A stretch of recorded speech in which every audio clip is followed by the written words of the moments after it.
So we all know The Outsiders is one of the best movies of the 1980s. Francis Ford Coppola created a classic that's still being watched 41 years later.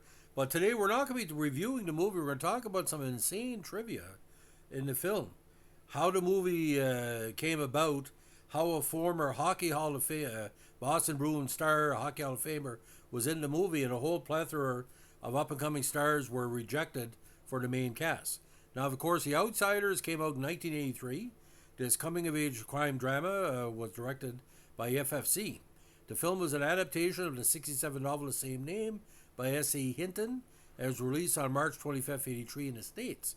Ironically, Jo Ellen Miskian, a librarian at Lone Star Elementary School in Fresno, California, and her students were responsible for inspiring Coppola to make the film. Now, he had not intended to make a film about teen angst until Jo Ellen Miskian, a school librarian from Lone Star Elementary School, wrote him on behalf of her 7th and 8th grade students about adapting The Outsiders. We are also impressed with the book, The Outsiders by S.E. Hinton, that the petition has been circulating asking that it made into a movie. We have chosen you to send it to. Now, approximately 15 pages of children's signatures were attached to the letter written in different colors. Moved by the letter, Coppola read the book and was impressed by the relationships between the Greaser kids. It brought back memories of when he had been a drama counselor working with children at a summer camp in his youth.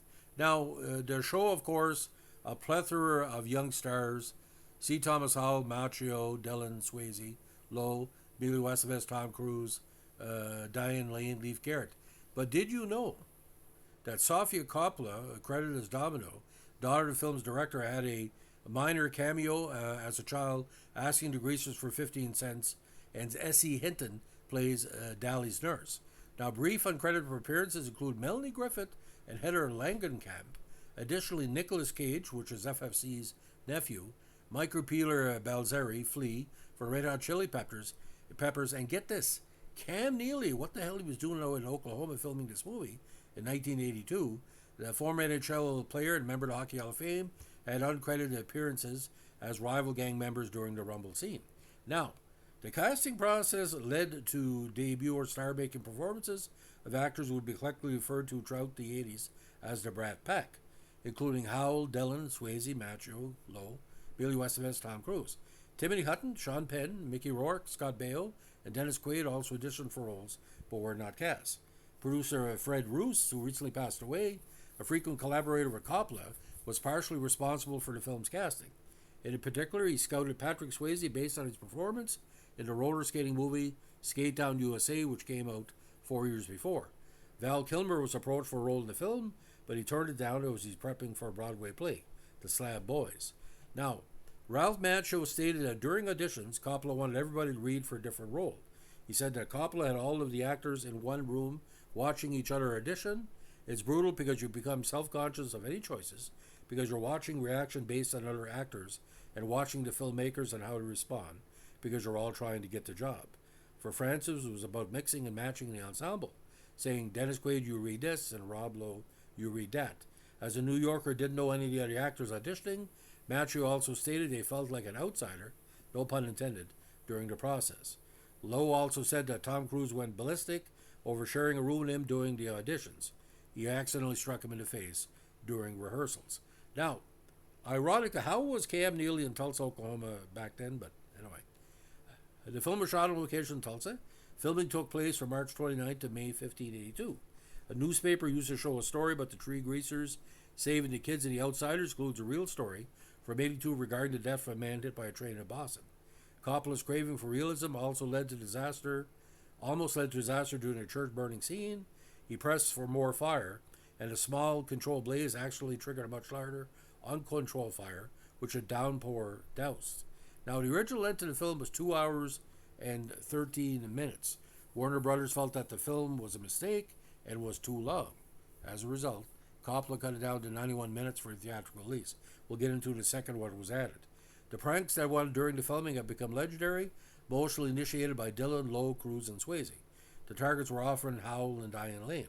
Ralph Macchio was not involved because he was also focused on getting his role right. The author of the original novel, Hinton, was involved during the filming as she and Coppola wrote the screenplay together. Again, she appears as a nurse during a hospital scene in the film. She also later stated that she served as an informal den mother to many of the actors, as she was close to all of them. Now, the complete novel, as it's called, or the re-release with the expanded scenes, came out in 2005. FFC re-released the film on DVD, including 22 minutes of additional footage and new music, as a two-disc set called The Outsider's Complete Novel. He reinserted some deleted scenes to make the film more faithful to the book. This brought it up to the 114-minute running time. At the beginning of the film, he added scenes where Ponyboy gets stalked and jumped. The gang talks about going to the movies. Soda Pop and Ponyboy talk in their room, and Dolly, Pony, and Johnny bum around before going to the movies. At the end, Coppola added the scenes taking place in court, Mr. Sim talking to Ponyboy, and Soda Pop, Ponyboy, and Derry in the park. Now, Coppola's father, Carmen, had written a soaring romantic score for the original release, which at the time Coppola felt may have been the wrong choice, but he was not prepared to say that to him. By the time to recut the movie for the complete novel re-release, his father had died, which allowed Coppola the opportunity to balance his father's music with music popular in the 60s, as well as new music composed by Michael Seifert and Dave Pruitt. Now, the film was re-rated by the MPAA as PG-13 for violence, teen drinking, and smoking, and some sexual references. Now, Disc 2 of the DVD also includes some unique features, behind-the-scenes interviews with cast and crew, readings from the novel, additional deleted scenes, the original theatrical trailer, and NBC News Today segment for A3 talking about how the Outsiders has inspired teenagers across the world. Now, the Blu-ray edition of the complete novel was released in Region A on June 3rd, 2014. A manufacturer-on-demand Ultra HD Blu-ray containing both versions of The Outsiders, including the complete novel, was released through Studio Distribution Services on November 9, 2021. Now, a TV series based on the characters of the novel and film aired in 1990. It consists of a different cast playing the same characters. It picks right up after the events of the film's ending and lasted only one season. Now, the Outsiders series, David Arquette had a small role in this and only lasted 13 episodes. Now, the 90-minute pilot episode of this was directed by Alan Shapiro, and Sharon Miller served as a sequel to the film, again with a short scene from the original film of Dallas running from police and being shot. Alan Shapiro wrote and directed the pilot, which was aired on a special preview on March 25th, 1990, 7 years after release of the film, while the rest of the series aired at 7 p.m. on the weekends. The pilot was Fox's highest-rated drama in network history, drawing a 9.3 rating and a 14.1 million viewers, and tied for 64th for the week. Now, however, The Outsiders lost half the viewers from its Married with Children lead-in. And, of course, Sean Cannon from soap opera fame was in it as well.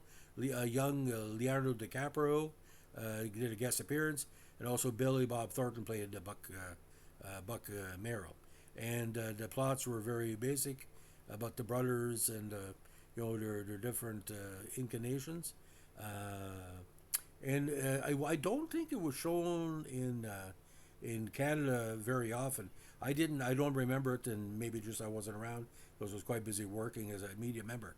But Zoetrope Studios put it together with Papazian Hirsch Entertainment as co-producers.